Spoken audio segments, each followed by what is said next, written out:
Looks like any ordinary SG, right? Well, maybe apart from the color, but let me say that the color is the least spectacular aspect of this guitar, because there's this, and this, and this, and this. Oh, and this. And that might make this guitar the most versatile Gibson I've ever seen, played or dreamt about. But is it worth it? Does it sound any good? Let's find out. Welcome to the new series where we go gaga over new guitars or any guitar or music related gear. And today we're looking at not one, not two, but three different guitars. And first we start off with maybe Gibson's most versatile guitar to date.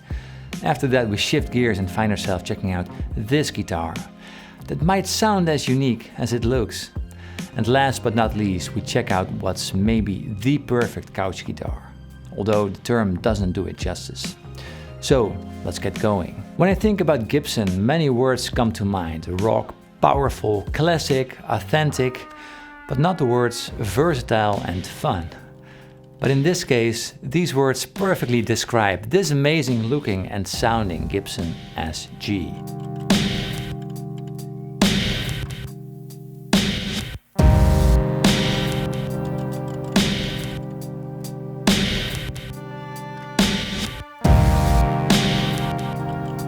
First, let's get this out of the way. No money exchanged hand, nor will I ever be paid for my videos. I do never get paid. I don't think they even know I make this video. So with that out of the way, let's get going. This is the brand new 2021 Gibson SG Kirk Douglas signature model. It has a mahogany neck and body and a rosewood fingerboard. And this color, wow, it's Inverness green. There's also an ebony version with gold hardware if you're more into that. But then I picked up the guitar and started playing, and it sounded really strange. Nothing like how I remember an SG should sound.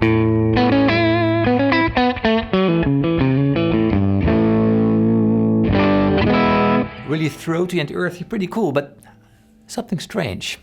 And that was because the pickup switch does not do what you think it does. It switches between the neck to the neck and the bridge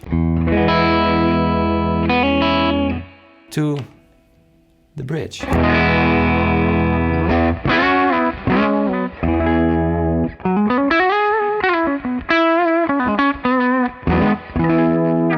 So where does that leave that middle pickup? Well, it's just there for show. It's great. No, you can dial the middle pickup in with this volume pot to taste to any setting you're on.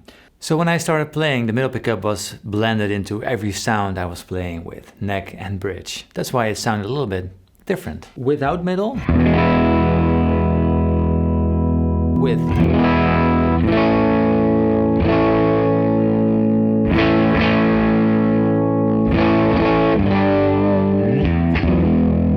You see, it adds that mid-hump, mid-growl, that earthy, throaty sound, and it sounds pretty cool actually.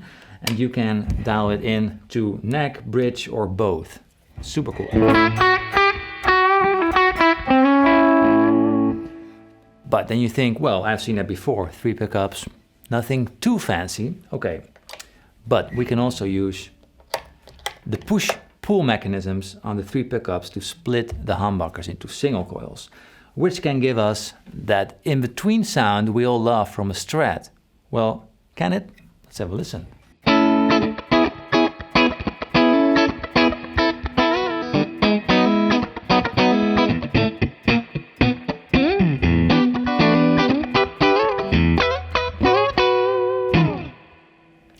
Pretty cool. This does not sound like an SG to me.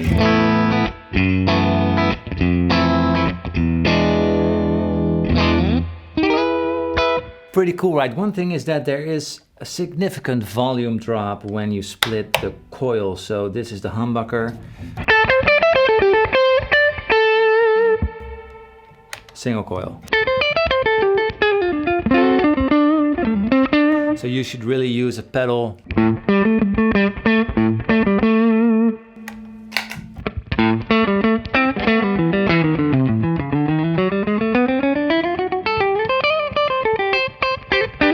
So now the difference is less big because I'm engaging the clon when I'm ever using the push-pull. So pretty astonishing, lots of different flavors, but maybe the best thing is that the volume pot is there just in reach. Do all these amazing swells, and you've got super direct control. That's really a winner because you can't do that with a Les Paul or a regular SG.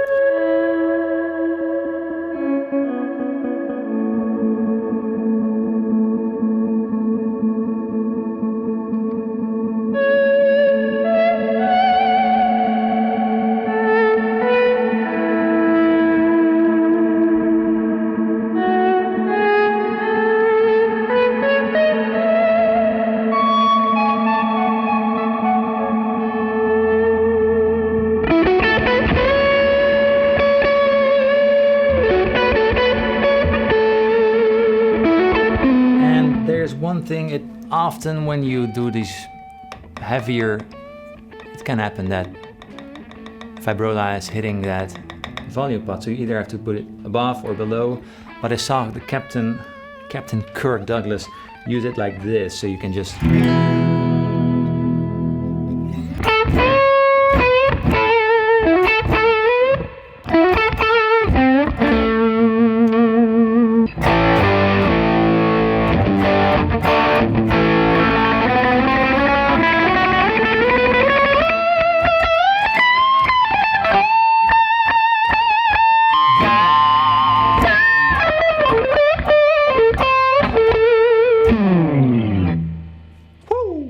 good fun. Anyway, at the price point of around 2,500 bucks and euros, this seems fair. Looking at the Gibson lineup, this is probably around the sweet spot of best bang for a buck. And I'm not too sure, but I might even dig this guitar more than my Gibson SG Custom over there. Probably because I have that one and I don't have this one. But anyway, before we go to the perfect couch guitar, let's check out what's probably the weirdest looking acoustic guitar I've ever played. The Avian Skylark. Let me put some mics down so we can hear it. B-roll.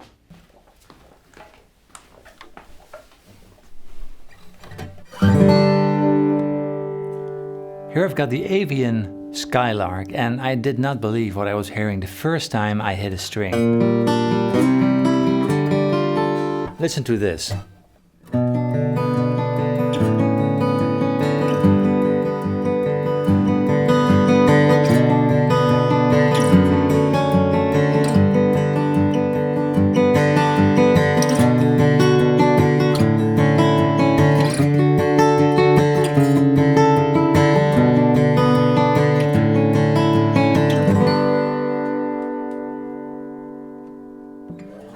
I don't know how this translates to you, the listener here on YouTube, but man, that sound coming out of this hole, coming back to the player, it just adds a whole other dimension to playing guitar. It feels like somehow it's projecting all of the goodness out of this directly into my ears. Also, it sounds like I'm playing with the EQ turned on. That boosts the low end, that boosts the top end, and a slight cut in the middle. There's a lot of clarity and low end to this guitar. Also, it doesn't matter how quiet or loud I play, the sound comes out anyway.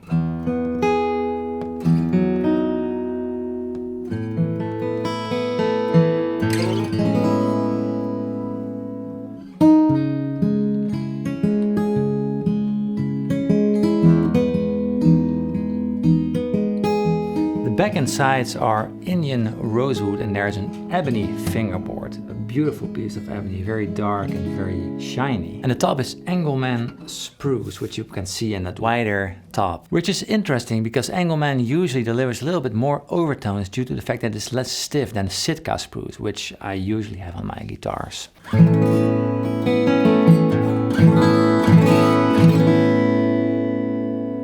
How rich that chord sounds, all these lovely overtones. But it also comes with a price because there's a little less dynamic range in the guitar because of the little less stiffness off the top. It's always a balance. It's not a right or wrong wood. You can't have a wrong wood. It's always different. Well, it always has different sound characteristics than another wood. And here it's a trade-off between, I guess, overtones and dynamic range. Let's play very loud. It's choking up a little bit. But I guess this is definitely not the guitar to play that kind of stuff. Also, this might be the easiest guitar I've ever played for acoustics then. You can easily, the action is super low. You can just shred on this guitar.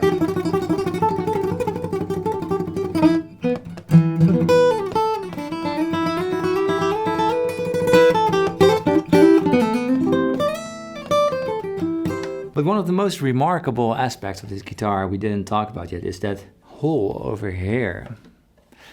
So the cut is only going on the top of the guitar, but when I turn it around, you don't see the cutaway. And in that sort of half cutaway, we see this half bowl going on, which looks as remarkable as it looks pretty. The craftsmanship is definitely top notch, it looks beautiful. But does that work? Usually the cutaway makes sure you can hold your hand higher, but now my hand bumps still against the body. But one thing that really helps is just, let's say the high C over here.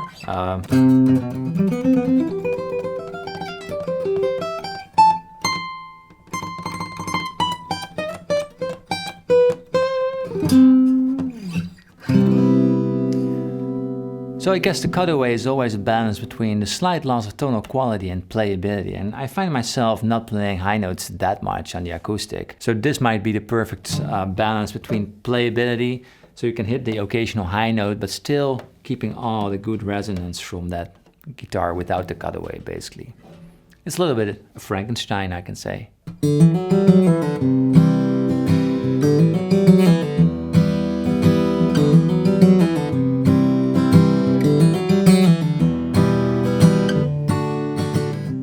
So this guitar might be perfect for the modern acoustic guitar player. Think fingerstyle guitar players. Think those that like to transcribe songs for just the acoustic guitar and, you know, play all sorts of tricks on there. It plays very fluently, which is almost essential for playing these kinds of genres. It has a very modern and bold sound. It has a bolt-on neck, which is always, you know, it has a certain sound. Not anything on this guitar is traditional, but that's what makes it very interesting for many players, I guess.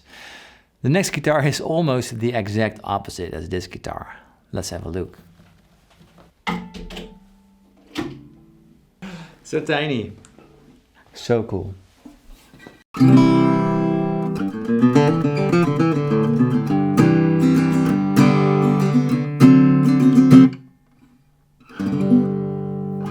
So this is a so-called parlor guitar made by the fine folks at Dowina in Slovakia. And as you can see, this guitar is, the back and sides that is, flamed maple back and sides. You see that lovely flame? Very pretty. And the top is Swiss spruce. And it's fun because I was never a big fan of maple on guitar somehow, but maybe I never gave it a fair chance because it's not really a look that resonates with me. But as soon as I picked this guitar up, that changed.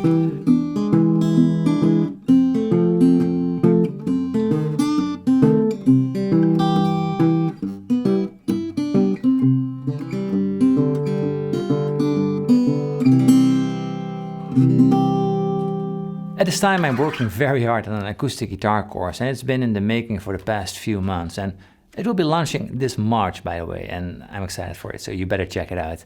And every night I just would sit on the couch, write amazing lessons for the course, noodle away, and let me tell you, it feels so cool to play this guitar. It sounds nothing short of amazing. Because of that shorter scale, which means the distance from the bridge to the nut, basically, is shorter, so the tension of the strings is less than on a regular or long scale guitar, which is very nice. It makes it very light and easy to play, and it sounds a little more playful somehow. The notes just bounce away from the guitar.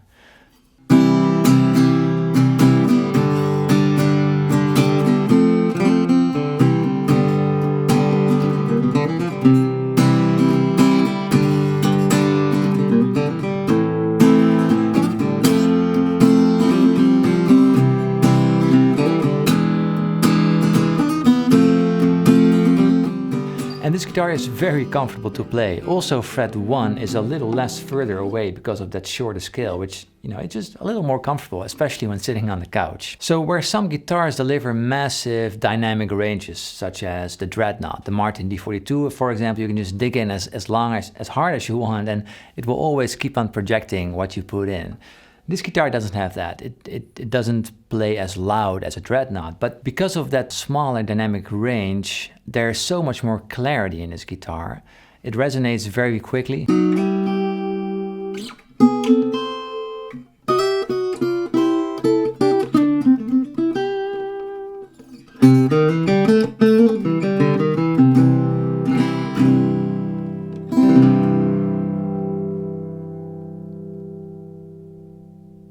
So this guitar really excels in when you play a little bit quieter, play fingerstyle, play light strumming, light picking, because there you have so much precision and so much clarity coming through. It does not need a lot of energy to make it sound good, which is awesome.